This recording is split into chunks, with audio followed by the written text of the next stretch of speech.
முதலாவது பாடம், எம் வாழ்வை மாற்றக்கூடிய முதலாவது காரியம், அல்லாஹ் சோதிப்பான். இதை உணர்ந்தே ஆக வேண்டும். அல்லதி خلقல் மௌத வல் ஹயாத லியப்லுவக்கும் அய்யுக்கும் அஹ்ஸனு அமலா. அல்லாஹ் வாழ்வையும் மரணத்தையும் படைத்ததன் நோக்கமே உங்களை சோதிப்பதற்காகத்தான். சோதனையிலிருந்து யாரும் விதிவிலக்காக மாட்டார்கள். பாவிகள் மட்டும்தான் இந்த உலகத்தில் சோதிக்கப்படுவார்கள் என்றால் நபிமார்கள் ஏன் சோதிக்கப்பட்டார்கள்?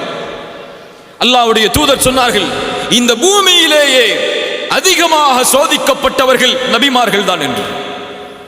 அல்லாஹ் சோதிப்பான். சோதனைக்காகத்தான் இந்த உலகம். சோதனைகள் இரண்டு உண்டு. ஒன்று அல்லாஹ் கொடுத்து சோதிப்பான், இன்னொன்று அல்லாஹ் எடுத்து சோதிப்பான். அல்லாஹ்வுடைய விதியை பொறுத்தவரை கொடுப்பதும் சோதனைதான், எடுப்பதும் சோதனைதான். சொல்லுங்கள், அல்லாஹ்வுடைய விதியை பொறுத்தவரை கொடுப்பதும் சோதனைதான், எடுப்பதும் சோதனைதான். ஆழமாக உள்ளத்தில் பதிய வைக்க வேண்டும்.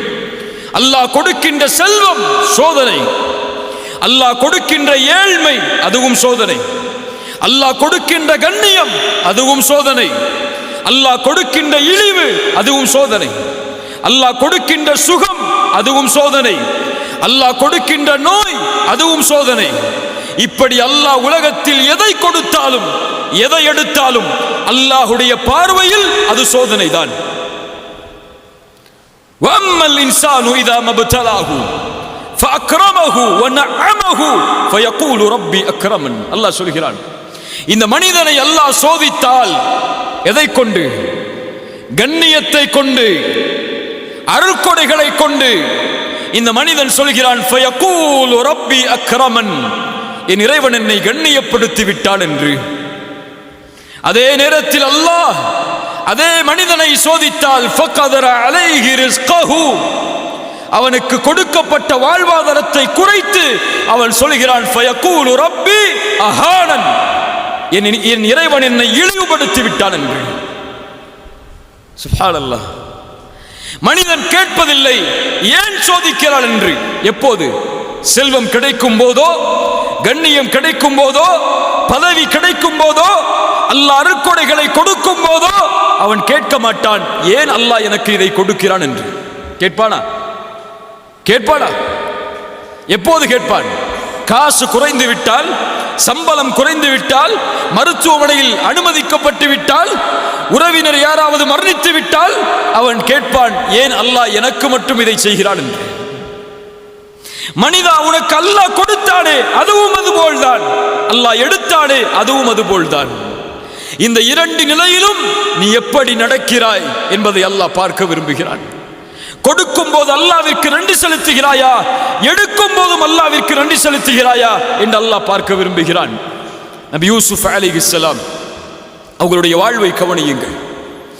எல்லாம் கொடுக்கப்பட்டது நபி யூசுஃபுக்கு ஆரம்ப காலத்தில். யார் அவர்கள்? நபியுடைய மகன், நபியுடைய மகன், நபியுடைய மகன் இப்ராஹிம் அலைஹிஸ்ஸலாம். அவர்களுடைய மகன் யார்? இஸ்ஹாக். அவர்களுடைய மகன் யார்? யாக்கூப். யாக்கூபுடைய மகன் யார்? யூசுப். சுப்ஹானல்லாஹ். அல் கரீம் இப்னு கரீம் இப்னு கரீம் இப்னு அல் கரீம். அல்லாஹ்வுடைய தூதர் சொல்வார்கள், கண்ணியமானவரின் மகன் கண்ணியமானவர், கண்ணியமானவரின் மகன் கண்ணியமானவர், கண்ணியமானவரின் மகன் நபி யூசுப் என்று சொல்வார். நபிமார்களின் வம்சத்தில் பிறக்கிறார். ஒரு நபியின் குழந்தையாக எவ்வளவு பெரிய அருட்கொடை! 11 சகோதரர்கள் தனக்கு. தந்தையின் நேசம் தன் மீது, அழகான குணத்தோடு, அழகோடு. என்ன அழகு! ரசூலுல்லாஹி ஸல்லல்லாஹு அலைஹி வஸல்லம் சொன்னார்கள், மிஅராஜுடைய பயணத்தில் நபி யூசுஃபை நான் பார்த்தேன். அல்லாஹ் அவன் படைத்த அழகில் பாதியை நபி யூசுஃபுக்கு கொடுத்திருந்தான். அவ்வளவு அழகு. அந்த அழகை அல்லாஹ் கொடுத்தான். குடும்பத்தை கொடுத்தால், கண்ணியத்தை கொடுத்தால், கொடுத்ததை அல்லாஹ் கொஞ்சம் கொஞ்சமாக அவர்களிடமிருந்து நீக்குகிறான். எந்த குடும்ப உறவு, எந்த நபியின் மகன் என்பது அவர்களுக்கு அல்லாஹ் கொடுத்த அருட்கொடையோ அந்த தந்தையை விட்டு அல்லாஹ் பிரித்தார் நபி யூசுஃபை. சகோதரர்களுடைய நேசத்திற்கு ஏங்கினார்கள். பிரித்தால் அல்லாஹ். கிணற்றில் தூக்கி வீசப்பட்டார்கள். ஒரு நபி கிணற்றில் வரக்கூடிய வழிப்போக்கர்கள், வியாபாரிகள், இவர்களை சந்தையில் விற்போம் என்று சகோதரர்களிடத்திலே விலை பேசி ஒரு அற்ப கிரயத்திற்கு, மதிப்பில்லாத காசிற்கு நபி யூசுப் சகோதரர்களாலே விற்கப்படுகிறார். அவர்களுடைய கண்களுக்கு முன்னால். ஒரு குழந்தை எப்படி ஏற்றுக்கொள்ளும்? மிஸ்ருக்கு அழைத்து செல்லப்பட்டு சந்தையில் ஒரு நபி அடிமையாக விற்கப்படுகிறார். இந்த அடிமையை விலைக்கு வாங்குபவர் யார் என்று அல்லாஹ் ரப்புல் ஆலமீன் ஒரு அரசவையில் மந்திரியாக இருக்கக்கூடியவருக்கு வாய்ப்பை கொடுக்கிறான் நபி யூசுஃபை வளர்ப்பதற்கு. மனைவியிடத்திலே கொண்டு சென்று சொன்னார்கள், இவரை கண்ணியப்படுத்துவோம், எமக்கு வேலையாளாக பயன்படுத்துவோம், எம்முடைய மகனாக கூடியவர்களை வளர்ப்போம் என்று தன்னுடைய மனைவிக்கு அறிமுகப்படுத்தி யூசுஃபை தன்னுடைய வீட்டில் சேர்த்தார்கள். எந்த வீட்டில் நபி யூசுப் சேர்க்கப்பட்டாரோ அந்த வீட்டிலேயே, அந்த பெண்ணாலேயே அல்லாஹ் சோதித்தான். தவறான இச்சைக்காக அழைக்கப்பட்டார். நீண்ட நெடிய சம்பவம். அதற்கு பிறகு சில நாட்களுக்கு பிறகு மீண்டும் சம்மதிக்காததால் சிறையில் நபியை அல்லாஹ் தள்ளினான். ஒரு சிறைச்சாலையில் ஒரு நபி பல ஆண்டுகள் உதவி கேட்டும் மறுக்கப்பட்டது. அதற்கு பிறகு அல்லாஹ் ரப்புல் ஆலமீன் பல வழிகளில் நபி யூசுஃபை சோதித்தான். மீண்டும் அல்லாஹ் கண்ணியத்தை கொடுத்தான். இழந்ததை மீண்டும் கொடுத்தான். அந்த அரசவையிலேயே ஒரு அமைச்சராக ஆகக்கூடிய வாய்ப்பு. எந்த சகோதரர்கள் விரட்டினார்களோ அந்த சகோதரர்களை உதவிக்காக கையேந்தி அவர்களுக்கு முன்னால் நிற்கும்படி அல்லாஹ்க்கினான். இப்படி எல்லா சோதனைகளையும் அல்லாஹ் நபி யூசுஃபுக்கு கொடுத்தான். இந்த எந்த சோதனையிலும் நபி யூசுப் அலைஹிஸ்ஸலாம் ஏன் அல்லாஹ் எனக்கு இதை செய்கிறான் என்று கேட்கவில்லை. ஏன்? இது அல்லாஹ் படைத்த உலகம், இது அவனுடைய விதியின்படி இறங்கக்கூடிய உலகம். இதில் எதை அவன் நாடுகிறானோ அதை செய்வான், எதை அவன் நாடவில்லையோ அதை செய்ய மாட்டான். அதில் ஏன் என்று கேட்கக்கூடிய உரிமை இந்த உலகத்தில் படைக்கப்பட்ட எந்த படைப்பிற்கும் கிடையாது. அதே வாழ்க்கை நபியை ஒப்பிடுங்கள். முஹம்மது ரசூலுல்லாஹ் ஸல்லல்லாஹு அலைஹி வஸல்லம் கண்ணியத்தோடு வாழ்ந்தவர்கள். மக்காவுடைய வீதிகளில் 40 ஆண்டுகளுக்கு பிறகு நபித்துவத்தை வெளிப்படுத்தியவுடன் சோதனை ஆரம்பிக்கிறது. பெற்ற கண்ணியம் இழக்கப்படுகிறது. சேர்த்து வாழ்ந்த உறவுகள் வெறுக்கிறார்கள், ஊரை விட்டு ஒதுக்கி வைக்கிறார்கள். பசியால் வறுமையால் நபி வாடுகிறார்கள். அபூ தாலிபின் மரணம், ஹதீஜா ரலியல்லாஹு அன்ஹா அவர்களுடைய மரணம், அதைவிட மேல் அல்லாஹ்வுடைய தூதருக்கு 7 குழந்தைகள். 7 குழந்தைகள். அந்த 7 குழந்தைகளில் அல்லாஹ்வுடைய தூதர் உயிரோடு வாழும் போது 6 குழந்தைகளும் மரணம். 6 குழந்தையையும் ரசூலுல்லாஹ் கபூரில் இறங்கி தன்னுடைய கரத்தால் அடக்கம் செய்திருக்கிறார். எவ்வளவு பெரிய சோதனை இது! ஒரு குழந்தையின் இழப்பை இழந்த பெற்றோரிடத்திலே சென்று கேட்டு பாருங்கள், துடித்து விடுவார்கள். இவ்வளவு சோதனை. தன்னை ஏற்றுக்கொண்ட எல்லோரும் கொடுமைப்படுத்தப்படுகிறார்கள், விரட்டப்படுகிறார்கள். சுப்ஹானல்லாஹ். சொந்த ஊரை விட்டு இன்னொரு ஊர், 10 ஆண்டுகள் போர்க்களம், எல்லாவற்றையும் இழந்து நபித்தோழர்கள் 23 ஆண்டுகளுக்கு பிறகு இழந்த கண்ணியத்தை, இழந்த வெற்றியை அல்லாஹ் மீண்டும் கொடுக்கிறார். எதை கொடுக்கிறது இந்த பாடம்? எதை கொடுக்கிறது இந்த பாடம்? அல்லாஹ் ஒருவரை சோதித்தால் உணர்ந்து கொள்ளட்டும், அல்லாஹ் அவரை தயார்படுத்துகிறான் ஒரு வெற்றியின் பாதைக்காக என்று. சோதனை வருவது வெற்றியின் அடையாளம். சோதிக்கப்படும் சமூகம் நன்மையில் நிலைத்திருந்தால் அதனுடைய கூலி இறுதியில் வெற்றி. அது பலருக்கு புரிவதில்லை. உலகில் ஏன் முஸ்லிம்கள் சோதிக்கப்படுகிறார்கள்? ஏன் உலக நாடுகளில் முஸ்லிம்கள் சிறுமைப்படுத்தப்படுகிறார்கள்? ஏன் கொல்லப்படுகிறார்கள் என்ற கேள்விகளுக்கெல்லாம் விடையை நீங்கள் தெரிய வேண்டும் என்றால் இதுவெல்லாம் வெற்றியின் பாதை. வெற்றியை நோக்கி இந்த சமூகம் செல்கிறது என்பதற்கு அடையாளம் ஹுதைபியா உடன்படிக்கையை நீங்கள் அறிந்திருக்கலாம். அத்துணை ஆண்டுகளுடைய போராட்டத்திற்கு பிறகு நபியும் 4000 தோழர்களும் உம்ராவிற்காக தான் பிறந்து வளர்ந்த அல்லாஹ்வுடைய ஊரை நோக்கி செல்கிறார்கள். தடுக்கப்படுகிறார்கள். அல்லாஹ்வுடைய இறை இல்லத்தை தரிசிப்பதற்கு ஒரு நபி தடுக்கப்படுகிறார். தடுப்பான் அல்லாஹ், ஏற்றுக்கொண்டுதான் ஆக வேண்டும். அப்போது உடன்படிக்கை தயாராகிறது. மக்காவாசிகளுக்கும் அல்லாஹ்வுடைய தூதருக்கும் எழுதப்படுகிறது. உடன்படிக்கையில் முஹம்மது ரசூலுல்லாவிற்கும் மக்கா குறைஷிகளுக்கும் எழுதப்படும் உடன்படிக்கை என்று அவர் சொன்னார். மக்காவாசிகளிடமிருந்து வந்தவர் ரசூலுல்லாஹ் என்று நாங்கள் ஏற்றுக்கொண்டால் ஏன் பிரச்சனை? முஹம்மதை ரசூலுல்லாஹ் என்று நாங்கள் அங்கீகரிக்கவில்லை. இதை அழித்துவிட்டு முஹம்மது இப்னு அப்துல்லா என்று எழுதுங்கள். அப்துல்லாவின் மகன் முஹம்மது, அதுதான் எங்களுக்கு தேவை. அலி அவர்களை பார்த்து ரசூலுல்லாஹ் சொன்னார்கள், அலியை அதை அழித்துவிட்டு எழுது. அலி சொன்னார்கள், ஒருபோதும் ரசூலுல்லாஹ்வை நாங்கள் அழிக்க மாட்டோம் என்று. ரசூலுல்லாஹ் கேட்டார்கள், எங்கே இருக்கிறது இந்த வார்த்தை? கை காட்டப்பட்டது. அதை அல்லாஹ்வுடைய தூதர் தன்னுடைய கரத்தால் அழித்தார்கள்.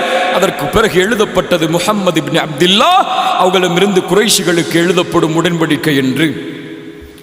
இந்த ஆண்டு இங்கே நுழையக்கூடாது, அடுத்த ஆண்டு நுழைவதற்கு வாய்ப்பு, அதுவும் சில நாட்கள் தான். இனிமேல் மக்காவில் இருந்து இஸ்லாமை ஏற்று வந்தால் அவர் திரும்ப அனுப்பப்பட வேண்டும். எங்களை நோக்கி ஒருவர் வந்தால் திருப்பி அனுப்பப்பட மாட்டார். எல்லாம் நடக்கிறது.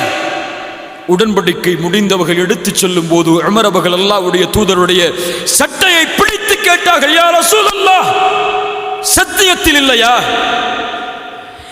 ஏன் காஃபிர்களுக்கு விட்டு கொடுத்து போக வேண்டும்? இதோ வாழ், போராடுவோம். ரசூலுல்லாஹ் சொன்னார்கள், முடியாது என்னால். எல்லா நபித்தோழர்களும் நபியின் கட்டளையை ஏற்பதற்கு தாமதமாகிறது. ரசூலுல்லாஹ் சொன்னார்கள் அல்லாஹ்வை பார்த்து, யா அல்லாஹ், இவர்கள் எல்லோரும் என் மீது கோபித்தாலும் நீ என் மீது கோபத்தோடு இல்லை என்றால் அதை பற்றி எந்த கவலையும் எனக்கு இல்லை. சுப்ஹானல்லாஹ். உமர் அவர்கள் திரும்ப செல்லும் போது அல்லாஹ் வசனத்தை இறக்குகிறான் மக்கா மதீனாவை நோக்கி. அந்த மக்காவுடைய அந்த சோதனைக்கு பிறகு இன்னா ஃபதஹ்னா லக ஃபத்ஹம் முபீனா, அல்லாஹ் தெளிவான வெற்றியை நபியே உங்களுக்கு அளிப்பான். ஹுதைபியா உடன்படிக்கையில் தாழ்வோடு திரும்பிச் செல்கிறார்கள். அல்லாஹ் வெற்றியின் வசனத்தை இறக்குகிறான். உமர் அவர்கள் ஓடி வந்து கேட்டார்கள், ஃபத்ஹுன் ஹுவ, அல்லாஹ்வுடைய தூதரை நடந்த உடன்படிக்கை வெற்றியா? ஆம். இந்த சோதனைக்கு அல்லாஹ் கொடுக்கக்கூடிய பரிசு அடுத்த ஆண்டு நுழைவோம் மக்காவை சொந்தமாக்குவதற்கு. உம்ராவிற்காக செல்லுகிறீர்களே, இது போதாது நபியே, இன்னும் சோதனை இருக்கிறது, அதை ஏற்றுக்கொள்ளுங்கள். அல்லாஹ் இந்த 2 ஹரமுடைய ஹலீஃபாவாக உங்களை மாற்றுவார். இதைத்தான் நபி யூசுஃபின் வரலாறும் எமக்கு பாடத்தை கொடுக்கிறது. இன்றே வெற்றி வர வேண்டும், இன்றே சோதனை நீங்க வேண்டும், இன்றே பிரச்சனை நீங்க வேண்டும் என்று ஒருவன் நினைத்தால் நடக்காது. நபி நூஹ் தன்னோடு சில நபர்களை சேர்ப்பதற்கு, ஈமானை ஏற்றுக்கொண்டவர்களாக ஆக்குவதற்கு அவர்களுக்கு தேவைப்பட்ட ஆண்டு 950 ஆண்டு காலம். நபி மூசா ஃபிரௌனுடைய சோதனையிலிருந்து தப்பிப்பதற்கு அவர்கள் எடுத்துக்கொண்ட முயற்சி, அந்த முயற்சியின் வெற்றி அவர்களுடைய மரணம் வரை நீடித்தது. இப்ராஹிம் சோதிக்கவில்லையா அல்லாஹ்வுடைய நண்பரை? அல்லாஹ் நெருப்பு குண்டத்தில் வீச வைத்து சோதித்தான். மனைவியை இன்னொரு அரசன் தீண்டக்கூடிய அளவிற்கு சோதித்தான். தன் மகனையும் தன் மனைவியையும் மக்காவில் விட்டுவிட்டு திரும்ப வாருங்கள் என்று கட்டளையிட்டான். தான் பெற்ற மகளை இப்ராஹிமே உன் கரத்தால் அறு என்று அல்லாஹ் கட்டளையிட்டான். இத்துணை சோதனைகளுக்கு பிறகுதான் அல்லாஹ் ரப்புல் ஆலமீன் இப்ராஹிமுடைய சந்ததிகளை மக்காவில் வாழ வைத்தான். நபிக்கு மக்காவின் வெற்றியை உணர்வதற்கு 23 ஆண்டு காலம் தேவைப்பட்டது. 21 அல்லது 22 ஆண்டு காலங்கள்.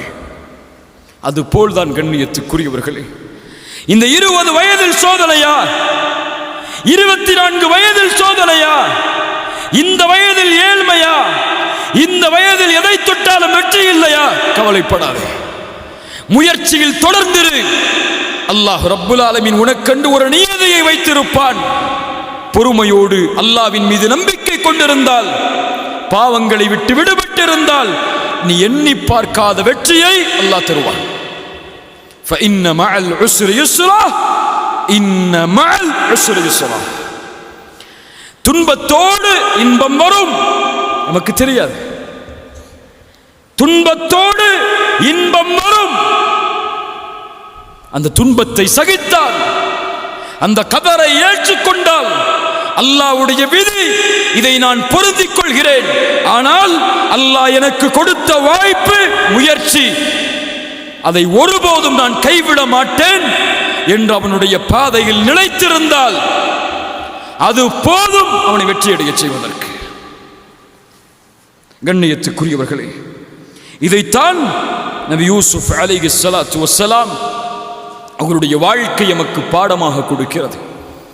எந்த இன்பம் வந்தாலும், எந்த துன்பம் வந்தாலும் அதை ஏற்றுக்கொண்டு பொறுமையோடு சகித்திருந்து முயற்சியை மட்டும் தொடர்ச்சியாக வைத்துக் கொண்டே இருந்தால் அதுதான் வெற்றியை அடைவதுடைய பாதையை தவிர தோல்விதான் வருகிறது. இனிமேல் நான் முன்னேறி என்ன செய்ய போகிறேன், எனக்கென்று அல்லாஹ் எதை கொடுத்தான், இனிமேல் எதை கொடுக்கப் போகிறான் என்று நம்பிக்கை இழந்து வாழ்பவர்களுக்கு இந்த பாடம் பொருந்தாது.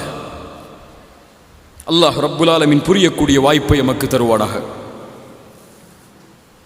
இரண்டாவது பாடம், ஆசைகளால் சோதிக்கப்படுவது. இந்த உலகமே ஆசைதான். இன்னமத் துன்யா லஇபுன் வலஹு வஸீனா. உலகம் வீணானது, விளையாட்டானது, அலங்காரமானது. இந்த உலகமே சோதனைதான். ஆசைகளால் நிரப்பப்பட்டது இந்த உலகம். அதிலும் ஒரு ஆசை ஒரு மனிதனை எளிதில் வழிகெடுத்து விடும். அல்லாஹ் அதைத்தான் சொல்கிறான், ஸுய்யின லின்னாஸி ஹுப்புஷ் ஷஹவாத். ஹுப்புஷ் ஷஹவாத் மனிதர்களுக்கு அலங்கரித்து காட்டப்படுகிறது. ஆசைகள் விருப்பமானதாக மனிதர்களுக்கு ஆக்கப்படுகிறது. ஷஹவாத், அதை நேசம் கொள்வது, அதை விரும்புவது அவனுக்கு அழகாக காட்டப்படுகிறது என்று அல்லாஹ் உலக காரியங்களை எண்ணுவதற்கெல்லாம் முதலாவது ஆசை அல்லாஹ் கூறுகிறான், மினன் நிசா. மினன் நிசா. நிசா என்றால் யார்? யார்? யார்? பெண். பெண்ணுடைய ஆசை. நம் குர்துபி ரஹிமஹுல்லாஹ் இந்த வசனத்திற்கு விளக்கம் சொல்லும் பொழுது சொன்னார்கள், ஏன் அல்லாஹ் உலக ஆசையில் பெண்ணை முதலாவதாக ஆக்குகிறான் என்றால், எது இருந்தாலும் எது இல்லை என்றாலும் ஒரு மனிதன் உலக வாழ்வில் திருப்தி அடைய மாட்டான் இந்த உறவை தன்னோடு இணைக்காதவரை. இல்லையா? அல்லாஹ்வுடைய தூதர் அதனால் தான் சொன்னார்கள், எனக்கு பிறகு உங்களை வழிகெடுப்பதற்காக எதையும் நான் விட்டு செல்லவில்லை பெண்களை தவிர. பனி இஸ்ரவேலர்கள் அழித்ததெல்லாம் பெண்களால் தான். இல்ல மாஷா அல்லாஹ், சாலிஹான முஃமினான ஈமான் கொண்ட பெண்களை தவிர. எக்ஸெப்ஷனை போட்டுப்போம், இல்ல கோச்சுப்பாங்க. மினன் நிசா, பெண்கள் ஆண்களுக்கு ஒரு சோதனை. அல்லாஹ் நபி யூசுஃபை சோதித்தான் இதை கொண்டு.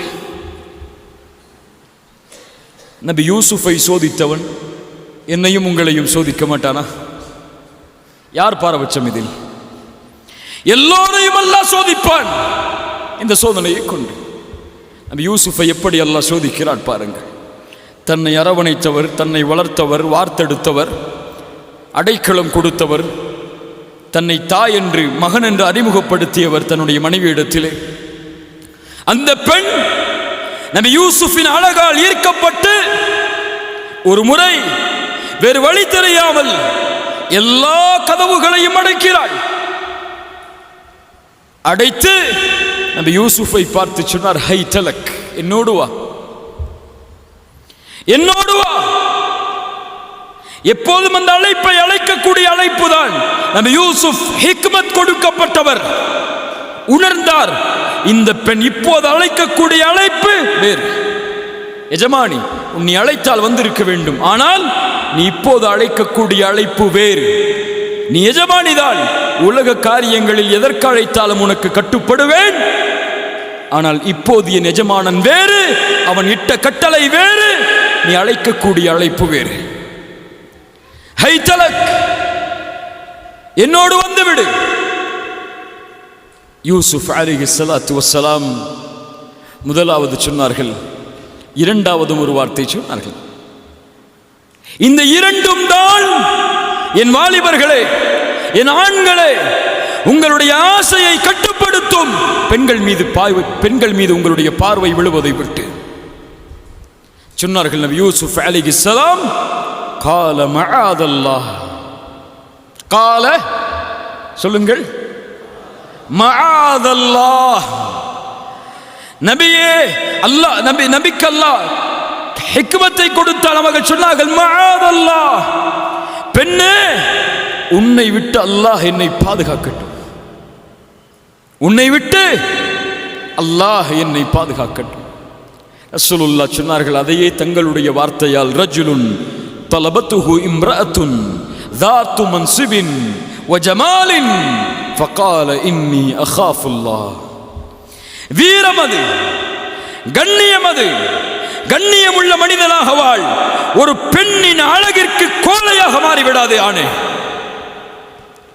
உன் கண்ணியம் அதில் இருக்கிறது, உன் வீரம் அதில் இருக்கிறது, உன் ஆண்மை அதில் இருக்கிறது. பார்க்கும் பெண்களை எல்லாம் பார்ப்பதோ, கவர்ந்திருக்கும் பெண்களிடத்தில் எல்லாம் பழகுவதோ, அவர்களிடத்தில் தன்னுடைய இச்சையை தீர்ப்பதோ அழகா, ஆண்மையா, கண்ணியமா, வீரமா? அது கோலை. வீரன் யார்? கால மஆதல்லாஹ். வீரன் யார்? அழகுள்ள, குடும்பமுள்ள ஒரு பெண் தன்னை தவறான இச்சைக்கு அழைக்கும் போது, அது முதலாவதாக இருந்தாலும் இறுதிக்காக இருந்தாலும். முதலாவதுனா எதுக்கு? முதலாவதுனா எதுக்கு? ஹாய் ஹவார் யூன்னு பேச ஆரம்பித்தாலும் சரி, அல்லது கடைசியில் கொண்டு போய் உங்களை விட்டாலும் சரி, அவர் சொல்லுவார், இன்னி அகாஃபுல்லாஹ், அல்லாஹுவை பயந்தவன் நான்.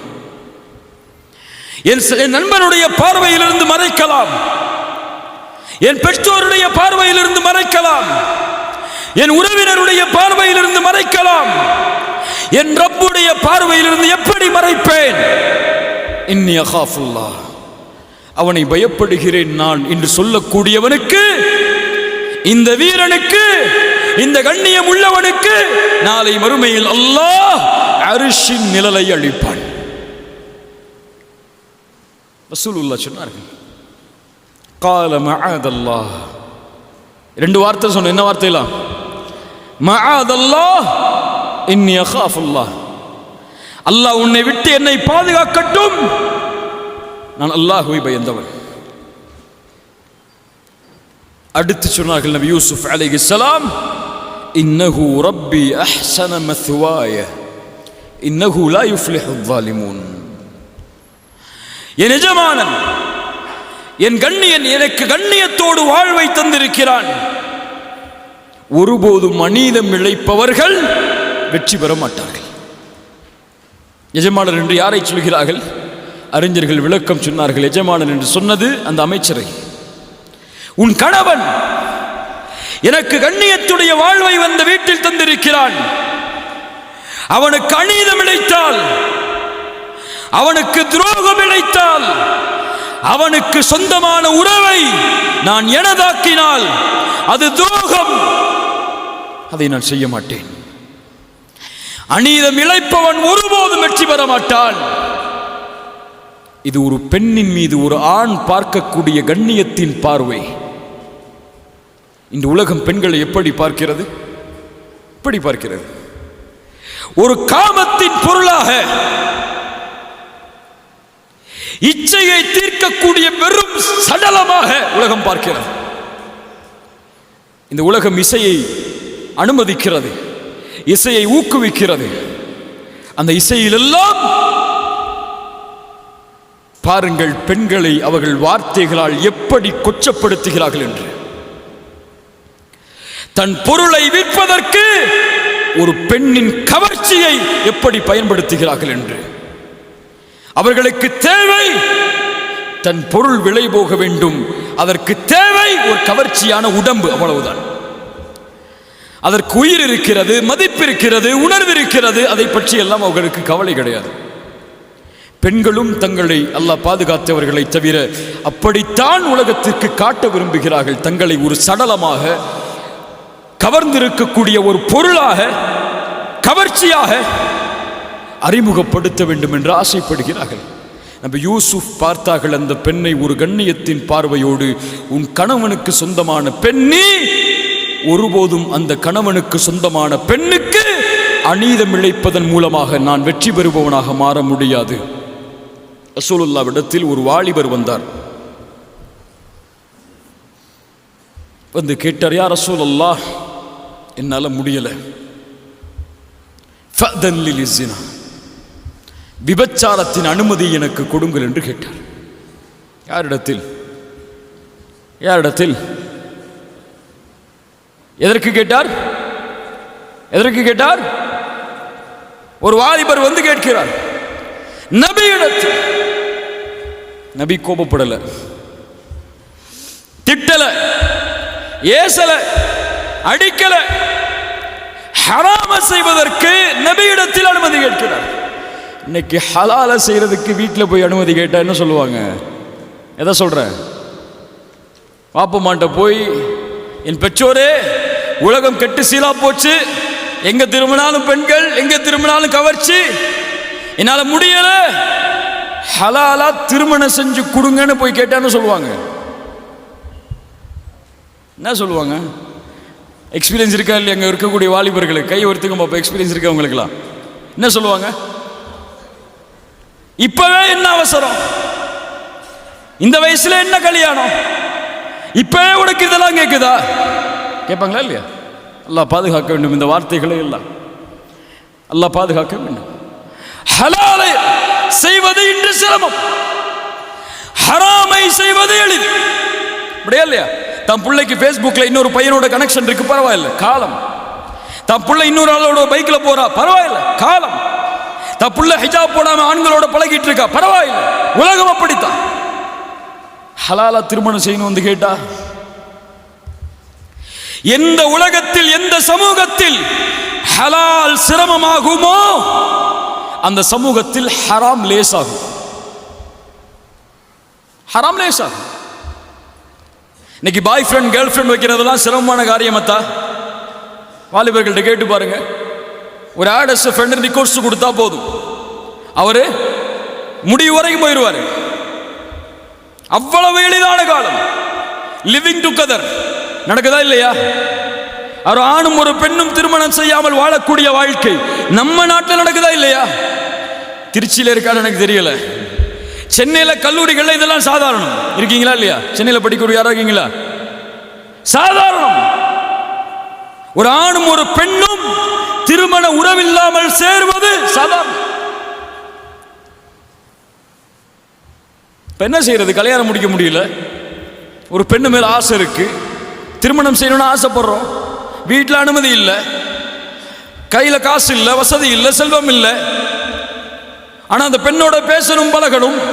அதுக்காக ஹராமை செய்வியா? உலகத்திற்கு பயந்து ஹராமை செய்வாயா? ஒரு பெண் மீது விருப்பம் கொண்டால் அனுமதி உண்டு. ஒரு பெண்ணை திருமணம் செய்ய வேண்டும் என்று ஆசைப்பட்டால் அனுமதி உண்டு. அந்த பெற்றோர்களிடத்திலே சென்று அனுமதியை பெற்று ஹலாலான முறையில் திருமணம் செய்ய முடியும் என்றால் திருமணம் செய், எந்த வயதில் இருந்தாலும்.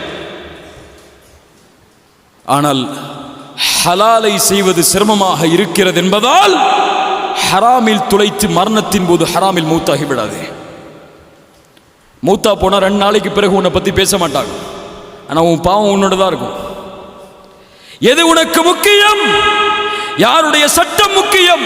யாருடைய அனுமதி முக்கியம் என்பதை பார். அதற்காக போராடு, முயற்சி செய். ஹலாலை செய்வதற்கு எந்த எல்லை வரை சென்றாலும் தவறில்லை. ஆனால் ஹராமை செய்வதற்கு ஃபேஸ்புக்கில் போய் ஒரு சின்ன கிளிக் வச்சாலும் போகாத, தவறது. யூசுப் அலைஹிஸ்ஸலாமுடைய வாழ்க்கை அதைத்தான் சொல்கிறது. நபியிடத்திலே ஒரு வாலிபர் வந்து அனுமதி கேட்கிறார் விபச்சாரத்திற்கு. ரசூலுல்லாஹ் கொஞ்சம் தலையை தாழ்த்தி கொஞ்ச நேரத்திற்கு பிறகு எழுந்து சொன்னார்கள், உன் தாயோடு செய்வதற்கு அனுமதி அளிக்கிறேன் செல். யா ரசூலல்லாஹ், தாயோடு ஒரு மகன் விபச்சாரம் செய்வானா? அப்படியா? உன் சகோதரியோடு செல். சகோதரியோடு ஒரு மனிதன் விபச்சாரம் செய்வானா? உன் சாட்சியோடு செல், உன் மாமியோடு செல். அவர் கேட்டார், ரசூலுல்லாஹ் என்ன பேசுகிறீர்கள்? ரசூலுல்லாஹ் சொன்னார்கள், நீ விபச்சாரம் செய்ய நினைக்கக்கூடிய ஒரு பெண் இன்னொருவரின் தாய், இன்னொருவரின் மனைவி, இன்னொருவரின் மகள், இன்னொருவரின் சகோதரி. எப்படி உன் சகோதரியிடத்தில், உன் தாயிடத்தில், உன் சாட்சியிடத்தில், உன் குடும்பத்தில் பிறந்தவர்களிடத்தில் செய்து அவர்களுடைய பெற்றோர்களுக்கும் அவர்களுக்கும் அநீதம் செய்வதை நீ பயப்படுவாயோ, அதுபோல் அந்த பெண்ணும் இன்னொரு தந்தைக்கு பிறந்த குழந்தை, இன்னொரு கணவனின் மனைவி, இன்னொரு சகோதரனின் சகோதரி, அவர்களுக்கு அநீதம் செய்வதை எப்படி விரும்புவாய்? இந்த பார்வையோடு பார். பெண்ணை ஒரு கண்ணியமுள்ள படைப்பாக கருது, உனக்கு சமமுள்ள படைப்பாக கருது. உனக்கு எந்த உணர்வு இருக்குமோ கண்ணியத்தில், மரியாதையில், அதுபோல் ஒரு பெண்ணை பார். கண்ணியத்தோடு, மகிழ்வோடு, ஒரு கவர்ச்சி பொருளான பார்வையாக உன் பார்வையில் ஒரு பெண்ணை நீ பார்த்து விட்டால் உன் ஆண்மைக்கு அது இழுக்கு. நபி யூசுப் அதை பார்க்கவில்லை. இன்னஹு ரப்பி அஹ்ஸன மத்வாய இன்னஹு லா யுஃப்லிஹுல் ஸாலிமூன். நபி யூசுப் அலைஹிஸ்ஸலாத்து வஸ்ஸலாம் அவர்களுடைய வாழ்வு தரும் 2வது பாடம். 3வது பாடம், இந்த உலகில் மனிதன் எல்லோரும் இது போன்ற ஒரு சோதனையில் சோதிக்கப்படலாம். நபி யூசுப் அலைஹிஸ்ஸலாம் அவர்களை அந்த பெண் அழைத்தார்கள். அவர்கள் இந்த வார்த்தையை கூறி தப்பித்து ஓட முயற்சித்தார்கள். அந்த பெண் சட்டையை பிடித்து இழுத்தால், கதவை திறந்து பார்த்தால் யார்? அந்த கணவன். மனைவி சொன்னார்கள், இவர் என்னிடத்திலே தவறாக நடந்து கொள்ள முயற்சி செய்கிறார் என்று. அருகில் இருந்து ஒருவர் ஓடி வந்து சொன்னார், யூசுப் அப்படிப்பட்டவர் அல்ல, உங்கள் மனைவியை பாருங்கள். முன் சட்டை கிழிந்திருந்தால் நபி யூசுஃபின் மீது தவறு, பின் சட்டை கிழிந்திருந்தால் உங்கள் மனைவியின் மீது தவறு. கிழிந்திருந்தது பின் சட்டை. நபி யூசுப் அவர்களுடைய நியாயத்தை ஒப்புக்கொண்டு மனைவிக்கு அறிவுரை செய்தார்கள். மனைவி அப்போதும் திருந்துவதாக இல்லை. ஊரெல்லாம் பேச்சு வளர்கிறது, பெண்கள் எல்லாம் பேச ஆரம்பிக்கிறார்கள். அந்த பெண்ணுக்கு இழுக்கு ஏற்படுகிறது. அதை நிரூபிப்பதற்காக, தான் செய்தது குற்றமில்லை என்பதை நிரூபிப்பதற்காக எல்லா பெண்களையும் விருந்துக்கு அழைக்கிறார்கள். அழைத்து கையில் ஒரு பழம், ஒரு கத்தி கொடுக்கப்படுகிறது. நபி யூசுப் வெளியேறுமாறு அழைப்பு விடுக்கப்படுகிறது. வெளியே வருகிறார்.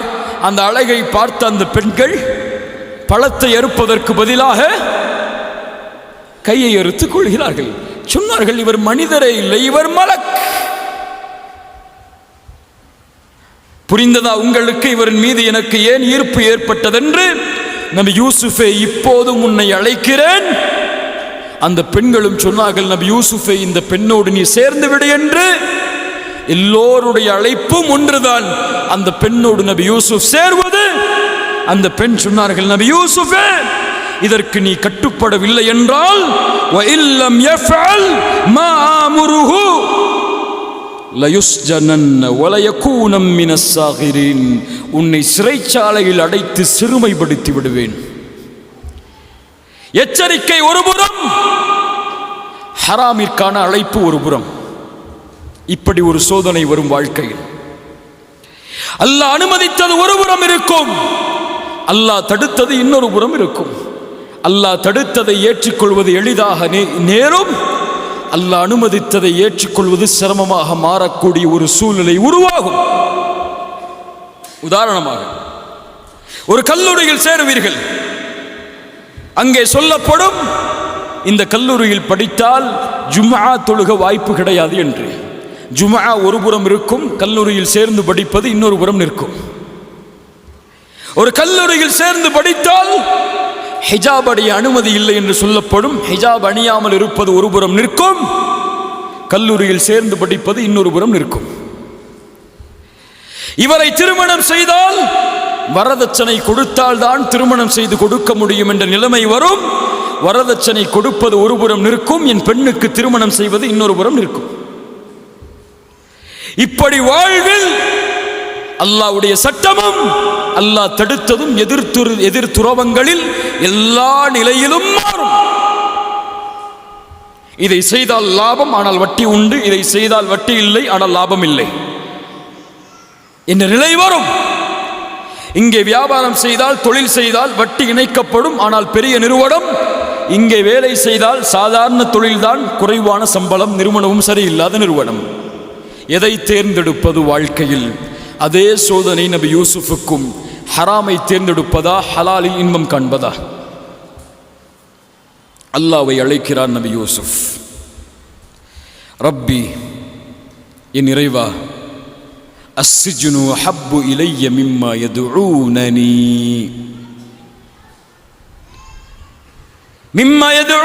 இலை.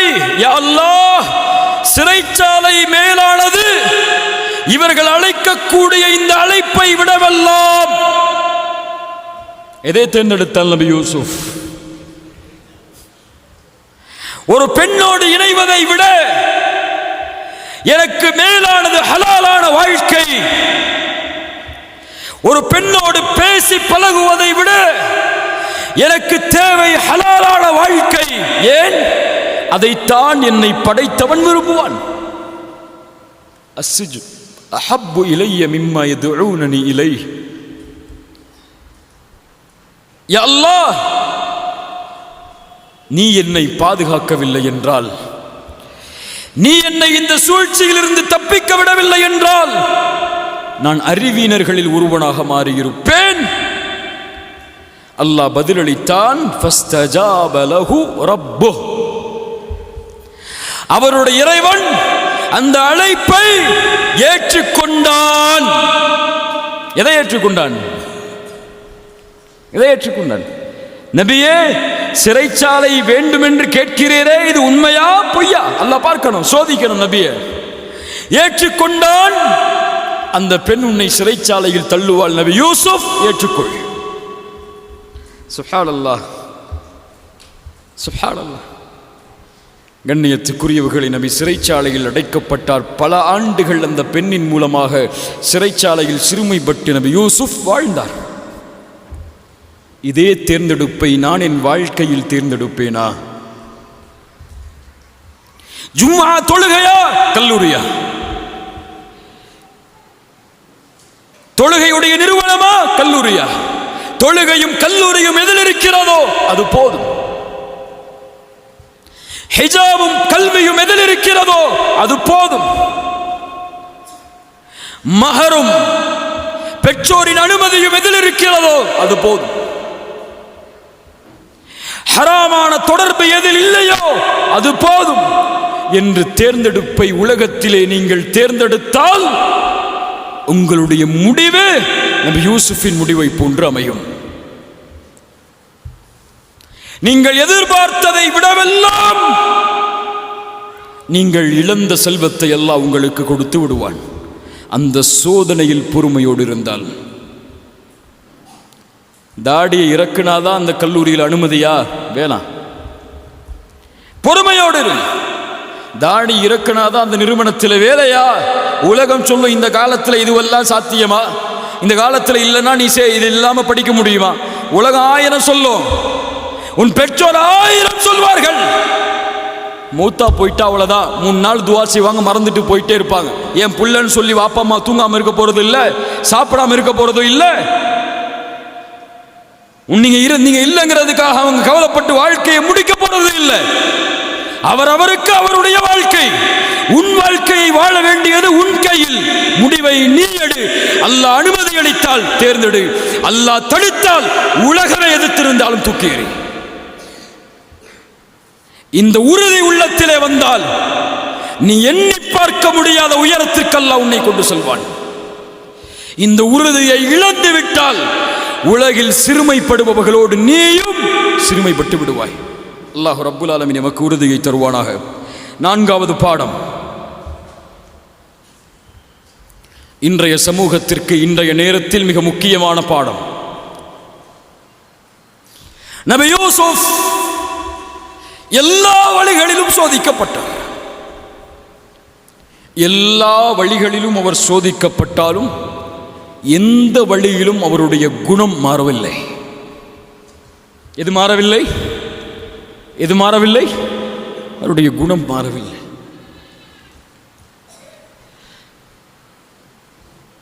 சகோதரர்கள் அவர்களை அற்ப கிரயத்திற்கு விற்றார்கள். அல்லாஹ்விடத்திலே ஒருபோதும் சகோதரர்களுக்கு எதிராக பிரார்த்தனை செய்யவில்லை. சந்தையில் விற்கப்பட்டார். அந்த பெண்ணின் சோதனை அனுபவித்தார். அல்லாஹ்விடத்தை அந்த பெண்ணை தண்டிக்கும்படி ஒருபோதும் கேட்கவில்லை. சிறைச்சாலையில் அடைக்கப்பட்டார். கனவுக்கு விளக்கத்திற்காக 2 பேர் வருகிறார்கள். நம்ம யூசுஃபே 2 கனவு கண்டோம், அதற்கு விளக்கத்தை சொல்லுகிறார்கள். அதை சொல்லும் பொழுது யூசுஃபை பார்த்து சொன்னார்கள், இன்னா நராக மினல் முஹ்சினீன், உன்னை நல்லவர்களில் ஒருவராக நாங்கள் பார்க்கிறோம் யூசுஃபை என்று சொன்னார்கள். சிறைச்சாலையில் சோதனை அடைக்கப்பட்டாலும் இன்னா நராக மினல் முஹ்சினீன், உன்னை நல்லவர்களில் ஒருவனாக நாங்கள் பார்க்கிறோம். இதே வார்த்தையை இன்னொரு கூட்டமும் சொன்னது நபி யூசுஃபை பார்த்து அலைஹிஸ்ஸலாம். எங்கே தெரியுமா? அரசவையில் அமைச்சராக அமைக்கப்பட்டதற்கு பிறகு அரசன் கனவு காண்கிறான் ஒரு பொருளாதார நெருக்கடியை பற்றி. அதை யூசுப் அலைஹிஸ்ஸலாம் விளக்கம் கொடுக்கிறார்கள். அந்த பொருளாதாரத்தை நிர்வகிக்கக்கூடிய பொறுப்பை நபி யூசுஃபுக்கு கொடுத்து நீயே பார்த்துக்கொண்டு சொல்கிறார் அரசர். பக்கத்தில் ஊரில் இருக்கக்கூடியவர்கள் இந்த ஊருக்கு வந்து வறுமை வரும்போது, பஞ்சம் வரும்போது உணவை வேண்டி வந்து நிற்கிறார்கள். உணவை பிரித்து கொடுக்கக்கூடிய பொறுப்பு யாரிடத்தில் இருக்கிறது? உணவை கேட்டு வருபவர்கள் யார்? யார் யார் தன்னை விரட்டினார்களோ அவர்கள். முதல் முறை கொஞ்சதை கொடுத்து அனுப்பினார்கள். 2வது முறை அழைத்து வந்தால் சகோதரரையும் அழைத்து வா என்றார்கள். சகோதரர் திரும்ப செல்லும் போது ஒரு அரசவையில் இருக்கக்கூடிய ஒரு பொருளை மறைத்து வைத்தார்கள். சகோதரரை பிடித்து வைத்துக் கொண்டார்கள்.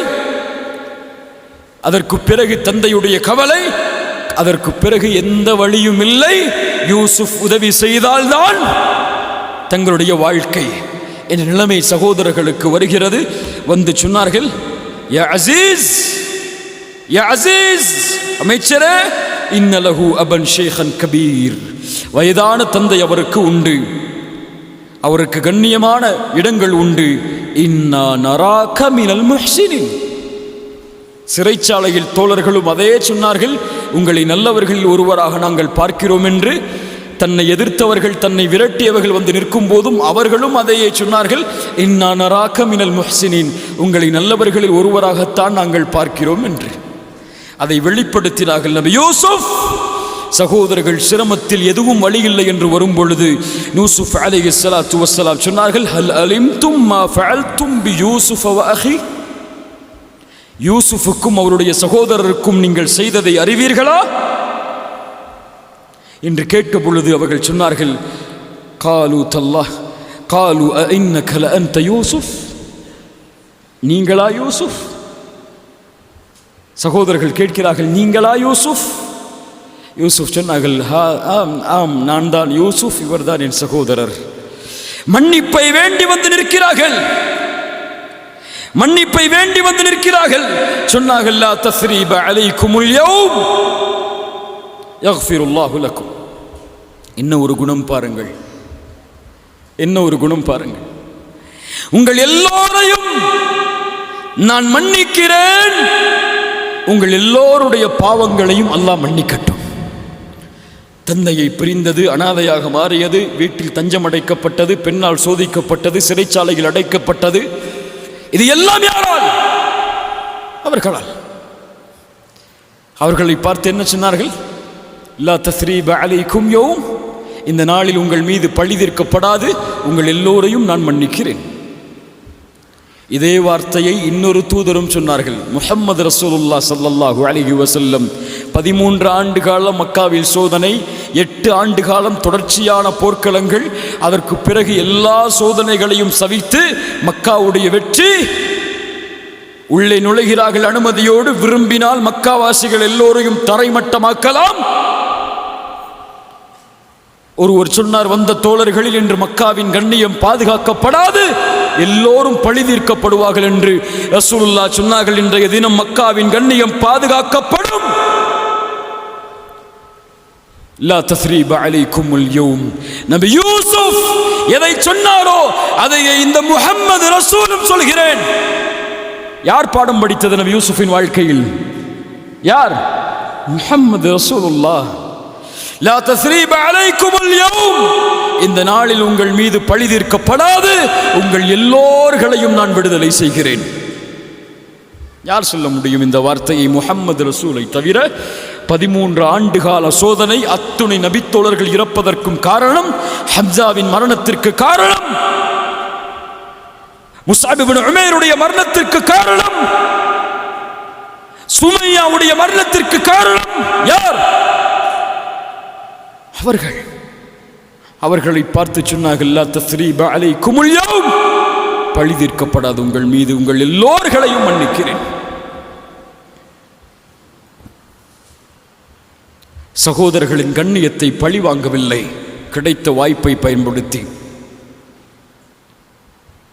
மக்காவாசிகளின் கண்ணியத்தை குறைக்கவில்லை, வாய்ப்பு கிடைத்து விட்டதென்பதால். என் மாணவர்களை, என் வாலிபர்களை, என் பெரியோர்களை, என் சகோதரர்களை, என் சகோதரிகளே, கண்ணியத்தை கடைபிடியுங்கள். உலகத்திற்கு முன்னால்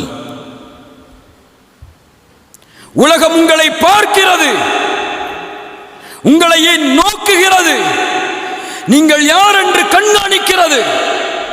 கண்ணியத்தோடு இந்த உலகத்திற்கு முன்னால் நடந்து கொள்ளுங்கள். ஒரு காஃபிருடைய குணத்தில் இல்லாதது கூட இன்று ஒரு முஸ்லிமுடைய குணத்தில் இருக்கிறது. பிறருடைய கண்ணியத்தை இழிவுபடுத்துதல், பிறருடைய மானத்தை அசிங்கப்படுத்துதல். ரசூலுல்லாஹி ஸல்லல்லாஹு அலைஹி வஸல்லம் சொன்னார்கள், ஒரு முஸ்லிமுக்கு இன்னொரு முஸ்லிமின் மீது ஹராம், தமுஹு வ மாலுஹு வ இர்துஹு, அவனுடைய இரத்தம், அவனுடைய செல்வம், அவனுடைய மானம், இந்த ஊரை விட, இந்த நாளை விட, இந்த மாதத்தை விட ஒரு முஸ்லிமின் மானம் மேலானது. கஅபா, நீ கண்ணியம் உள்ளவன் தான், ஆனால் உன்னை விட கண்ணியம் ஒரு முஃமினின் மானம். ரசூலுல்லாஹ் சொன்னார்கள். அறிஞர்கள் சொல்கிறார்கள், கஅபாவை இடிப்பதை விட மோசமான குற்றம் ஒரு முஸ்லிமின் மானத்தை பழி வாங்குவது. இணையதளங்களில் எதை எழுதுகிறீர்கள் என்று கொஞ்சம் கண்காணியுங்கள் உங்களை நீங்களே. உலகம் பார்க்கும் போது அந்த உலகத்திற்கு இஸ்லாம் என்று எதை வெளிப்படுத்தி இந்த சமூகத்தை முன்னிறுத்துகிறீர்கள் என்று உங்களையே நீங்கள் கேட்டுக்கொள்ளுங்கள். நீங்கள் செய்யக்கூடிய இந்த நிகழ்வுகளை பார்த்தெல்லாம் பிரமத சகோதரன் இஸ்லாமின் மீது ஈர்க்கப்படுவானா? ஒருவன் நீங்கள் செய்யக்கூடிய செயல்பாடுகளை எல்லாம் பார்த்து இந்த மார்க்கத்தை விரும்பி ஏற்றுக்கொள்வானா? மாயிஸ் இப்னு மாலிக் விபச்சாரம் செய்கிறார். சொன்னது யாரும் இல்லை, அவரே நபிக்கு முன்னால் வருகிறார். யா ரசூலல்லாஹ் ஜினா செய்து விட்டேன். ரசூலுல்லாஹ் திரும்புகிறார்கள். யா ரசூலல்லாஹ் ஜினா செய்து விட்டேன். திரும்புகிறார்கள். யா ரசூலல்லாஹ் ஜினா, திரும்புகிறார்கள். அபிஹி மஜ்னூன், பைத்தியக்காரரா இவர்? மது குடித்திருக்கிறாரா? நபித்தோழர்கள் சொன்னார்கள், யா ரசூலல்லாஹ் அவர் பைத்தியக்காரர் இல்லை, மது குடிக்கவில்லை. யா ரசூலல்லாஹ் நான் ஜினா செய்தது உண்மை. என்ன செய்வது? தண்டனையை கொடுங்கள். கல்லால் இருந்து கொல்லப்பட வேண்டும். மாயிஸ் இப்னு மாலிக் கல்லால் இருந்து கொல்லப்படுகிறார் இஸ்லாமிய சட்டத்தின்படி. அந்த ஜனாசா மாறி நிற்கும் போது இரண்டு தோழர்கள் பேசிக்கொள்கிறார்கள். உந்துர் இலா ஹாதல்லதி, இந்த மனிதனை பார், அல்லாஹ் மறைத்தான் இவருடைய பாவத்தை, ஆனால் இவருடைய நப்சதை வெளிப்படுத்துவதிலிருந்து தடுக்காமல் அல்லாஹ் மறைத்ததை இவரே வெளிப்படுத்தி, ஒரு இந்த வார்த்தை சொல்லக்கூடாது, அது செத்து கிடப்பதை போன்று செத்து கிடக்கிறாரே என்று சொன்னார்கள். நபித்தோழர்களில் இருவர். ரசூலுல்லாஹ்வுடைய காதில் அது விழுகிறது. கொஞ்ச நேரம் கழித்து ரசூலுல்லாஹ் கொஞ்சம் இடத்தை கடந்து செல்கிறார்கள். அங்கே அழுகி மக்கி போன கழுதை செத்து கிடக்கிறது, குடல் எல்லாம் வெளியே வந்து. ரசூலுல்லாஹி ஸல்லல்லாஹு அலைஹி வஸல்லம் அந்த நேரத்தில் கேட்டார்கள், ஐன ஃபுலான் வ ஃபுலான், இன்னார் மனிதர், இந்த மனிதர் எங்கே? அந்த நபித்தோழரை பற்றி பேசி அந்த இருவர் எங்கே? அழைத்து வரப்பட்டார்கள். ரசூலுல்லாஹ் சொன்னார்கள், இறங்குங்கள், இந்த குழியில் இந்த கழுதையை சாப்பிடுங்கள் என்று சொன்னார்கள். நபி இந்த கழுதையை சாப்பிடுவார்களா? யார் சாப்பிடுவார்கள்? ரசூலுல்லாஹ் சொன்னார்கள், ஒரு சகோதரனின் மானத்தை நீங்கள் பேசியதை விட இந்த கழுதையை சாப்பிடுவது சமம் என்று சொன்னார்கள். யாரின் வழித்தோன்றர்கள் நாம் எல்லாம்? இந்த நபியின் வழித்தோன்றர்கள் இல்லையா? சுன்னாவெல்லாம் கையை கட்டுவதிலும் கைகளை அசைப்பதிலும் தலையில் எது போடுவது எது போடக்கூடாது என்று முடிவெடுப்பதிலும் தராவீஹ் எத்தனை என்று சண்டை போடுவதில் மட்டும்தான் நபியின் சுன்னாவா? குணத்திலெல்லாம் யாரை பின்பற்றப் போகிறோம்? அபூஜகலையும் அபூ சுஃபியானையுமா? அல்லாஹ் பாதுகாப்பானா? நபி கற்றுக் கொடுத்த ஒழுக்கம் என் ஒழுக்கம். என் வாலிபர்களை உறுதியேறுங்கள், என் வார்த்தையில் கண்ணியம் இருக்கும், என் நாவில் கண்ணியம் இருக்கும், என் செயல் தீனாக வெளிப்படும் என்று. அதுதான் அழகு. இந்த உலகில் இந்த உண்மையான மார்க்கம் புதைந்திருக்கக்கூடிய அழகை என் வாழ்க்கையில் வெளிப்படுத்தி இருந்தால் எம்மோடு வாழக்கூடிய யாரும் எம்முடைய வழிக்கு வராமல் இருந்திருக்க மாட்டார்கள். அல்லாஹ் எம்மை சீர்படுத்துவானாக. இறுதியான 5வது பாடம். வாழ்வின் இறுதி எல்லைக்கு நபி யூசுப் வருகிறார். இழந்ததெல்லாம் கிடைத்து விடுகிறது. 11 நட்சத்திரங்கள், ஒரு சூரியன், சந்திரன் சஜிதா செய்வதாக கனவு கண்டேன். அந்த 11 பேரும் அழைத்து வரப்பட்டு, அவர்களுடைய பெற்றோர்களும் அழைத்து வரப்பட்டு எல்லோரும் அவர்களுக்கு சுஜூது செய்தார்கள். கனவு முழுமையானது. வாழ்வின் இறுதி எல்லை. நபி யூசுப் அல்லாஹ்விடத்திலே தனக்காக ஒரு பிரார்த்தனையை முன்வைக்கப் போகிறாள். கேட்டார்கள், ரப்பி, என் இறைவா, கத் ஆதைதனி மினல் முல்க், நீ எனக்கு ஆட்சியை கொடுத்தாய். இந்த ஆட்சி உன்னால் கொடுக்கப்பட்டது, என்னால் எடுக்கப்பட்டதல்ல. நீ கொடுத்தாய் இந்த ஆட்சியை. வஅல்லம்தனி மின் தஅவீலில் அஹாதீஸ், கனவுடைய விளக்கத்தை நீ கற்றுக் கொடுத்தாய் இறைவா. நீ கொடுத்த இல்ம் இது, நீ கொடுத்த ஆட்சி இது. நான் சம்பாதித்ததல்ல, நான் தேடிச் சென்றதும் அல்ல. ஃபாத்திரஸ் ஸமாவாத்தி வல் அர்த், வானம் பூமிகளை படைத்தவன் நீ, இயக்குபவன் நீ. அது எப்படி இயங்கியதோ அப்படித்தான் நானும் இயங்கினேன். எல்லாவற்றையும் நீதான் செய்தாய். அன்த வலியி ஃபித் துன்யா வல் ஆஹிரா, இறைவா நீதான் இந்த உலகத்திலும் என் தோழன். என் வாழ்வில் நான் எல்லா சோதனைகளையும் சகித்ததன் காரணம் நீ என்னோடு இருந்தாய், நீ என் தோழனாக இருந்தாய், நீ என்னை பாதுகாத்தாய். அன்த வலியி ஃபித் துன்யா. அல்லாஹுவை நேசனாக்குங்கள் கண்ணியத்துக்குரியவர்களே, அல்லாஹுவை உங்களுக்கு நெருக்கமானவனாக ஆக்குங்கள். இந்த உலகத்தில் பல வாலிபர்கள் எண்ணிக்கொண்டார்கள், பெண்களோடு பேசுவதும் பழகுவதும் தான் இன்பம், அந்த பெண்ணை திருமணம் செய்வது தான் இன்பம், அதைவிட உலகத்திலே எதுவும் மேலானதில்லை என்று. ஆனால் உண்மையில் இந்த மார்க்கம் சொல்லக்கூடிய அழகை பேணி தொழுகையில் 2 ரக்அத் தக்பீர் கட்டி உங்கள் இறைவனோடு பேசினால் அந்த இன்பத்திற்கு நிகராக உலகமெல்லாம் கொடுக்கப்பட்டாலும் ஈடாகாது. அன்த வலியி ஃபித் துன்யா வல் ஆஹிரா, இறைவா நீதான் இந்த உலகத்திலும் என் தோழன். நாளை மறுமை என்று வரப்போகிறது, அதில் வரக்கூடிய பிரச்சனைகளுக்கும் சிரமங்களுக்கும் நீதான் தோழன். அன்த வலியி ஃபித் துன்யா வல் ஆஹிரா. உன்னிடத்தில் நான் கேட்பதெல்லாம் 2 தான். என் வாழ்வின் வெற்றிக்கு நான் தேட வேண்டியது இதுதான். தவஃபனி முஸ்லிமா வ அல்ஹிக்னி பிஸ்ஸாலிஹீன். இறைவா நான் மரணிக்கும் போது என்னை முஸ்லிமாக மரணமாக்க செய்துவிடு, நல்ல மனிதர்களோடு என்னை கொண்டு போய் சேர்த்து விடையா அல்லாஹ். சுப்ஹானல்லாஹ். எல்லாவற்றையும் அனுபவித்தவர், ஆட்சியில் அமர்ந்திருப்பவர், எல்லாம் கிடைத்து விட்டது, அல்லாஹ்விடத்திலே ஒப்படைக்கிறார். நீ கொடுத்தது இதுவெல்லாம், இதுவல்ல நான் இந்த உலகத்திலே தேடுவது. நான் தேடுவதெல்லாம் நான் மௌத்தாகும் போது முஸ்லிமா இருக்கணும், மௌத்தாகும் போது களிமா சொல்லிட்டு வஃபாத் ஆகணும். ஒரு வாலிபர், அல்லாஹ் ஒரு அருள் செய்யட்டும், அவரை சந்தித்து கேட்டேன், உன் வாழ்க்கையின் நோக்கம் என்ன என்று. அவர் சொன்ன பதில் என்னை வியப்படைய செய்தது. அவர் சொன்னார், என் வாழ்க்கையின் நோக்கம் மௌத்தாகும் போது லா இலாஹ இல்லல்லான்னு சொல்லணும். நான் கேட்டேன், இது சுயநலம், நீ விரும்புகிறாய் உனக்கு, ஆனால் உன்னோடு வாழக்கூடிய மனிதர்களுக்கு எதை விரும்பி செல்வாய், எதை விட்டு செல்வாய்? அவர் சொன்னார், நான் எப்படி லா இலாஹ இல்லல்லாவில் இறுதி நேரத்தில் மரணமாக வேண்டும் என்று ஆசைப்பட்டேனோ அதே போன்று என்னோடு இருக்கக்கூடிய எல்லோர்களையும் இதே நிலையில் மரணமாக செய்வதுதான் என் நோக்கம் என்றார். சுப்ஹானல்லாஹ். அது நோக்கம், அது குறிக்கோள், அலட்சியம். என் வாழ்வு முஸ்லிமாக, என் மரணமாகும் போது நான் சொல்லக்கூடிய இறுதி வார்த்தை லா இலாஹ இல்லல்லாஹ். உலகமெல்லாம், என் ஊரெல்லாம், என் குடும்பமெல்லாம் என்னை சுற்றி நிற்கும் போது என் இறைவனை நோக்கி நான் செல்லக்கூடிய அந்த தருவாயில் எல்லா பொறுப்புகளையும் முடித்த மகிழ்ச்சியில் என் நாவு லா இலாஹ இல்லல்லாஹ் என்று உச்சரித்தால் அதுதான் வெற்றி. தவஃபனி முஸ்லிமா. அப்படி மரணிக்கக்கூடிய வாய்ப்பை இறைவா எனக்கு கொடு. வல்ஹிக்னி பிஸ்ஸாலிஹீன். நல்ல மனிதர்களோடு என்னை கொண்டு போய் சேர்த்து விடு. யார் நல்ல மனிதர்?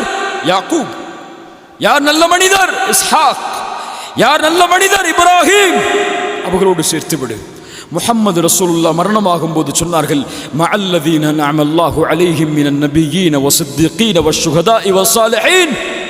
யா அல்லாஹ், என்னை நல்லவர்களோடு, உண்மையாளர்களோடு, ஷஹீதுகளோடு, நபிமார்களோடு என்னை இணைத்து விடு யா அல்லாஹ். நபி யூசுப் கேட்ட அதே பிரார்த்தனை. ஃபி ரஃபீக்கில் அலா, உயர்வான தோழமையை நோக்கி செல்கிறேன். அல்லாஹ்வுடைய தூதருடைய கரம் கீழே விழுந்தது, அவ்வளவுதான். ஃபாத்திமா மரணத்தை சொன்னார்கள், அழுதார்கள். ஃபாத்திமா, எனக்கு பிறகு முதலாவது நீதான் என்னை சந்திப்பாய் என்று அவர்கள் சிரித்தார்கள். தந்தை இறந்ததற்கு பிறகு ஆயிஷா கேட்டார்கள் ரலியல்லாஹு அன்ஹா, அல்லாஹ்வுடைய தூதர் எதையோ சொல்லும்போது ஏன் சிரித்தீர்கள்? அல்லாஹ்வுடைய தூதர் சொன்னார்கள், என்னை மரணத்திற்கு பிறகு நான் தான் அவர்களை சந்திப்பேன் என்று. நான் மரணித்து விட்டால் முஹம்மது ரசூலை சந்திப்பேன் என்பதை நினைத்து நான் மகிழ்ச்சி அடைந்தேன். ஃபிர் ரஃபீக்கில் அலா. பிலால் மரணமாகும் போது சிரித்தார்.